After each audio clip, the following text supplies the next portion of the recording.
hope. People think prophecies are all about foretelling the future, but that's not exactly how I saw it.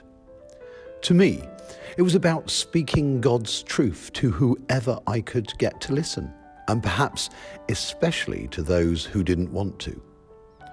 Telling them that if they didn't sort themselves out, the natural consequence would be that their world would be a mess. And sadly, that's what happened. But they needed to know that this wasn't the end of the story. That God's people weren't going to be left to suffer the consequences of their actions without any end. There was hope. Light for those walking in the darkness. Hope for defeated people at their lowest point, exiled to a foreign land, far from their homes, but not from their God. Hope that they would know joy once again. And more than that, it wasn't just a message for those people at that time.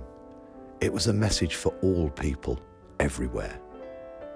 That our God cares about everyone, no matter what their background.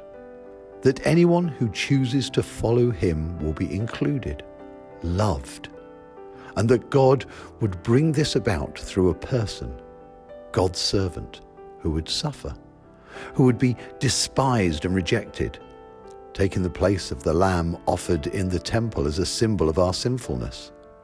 Someone who would be born as a child to reign on David's throne forever with justice and righteousness. Unlike the all too human kings who had inhabited it since David's day. I won't be there to see it, but the day that child is born will be a day to remember.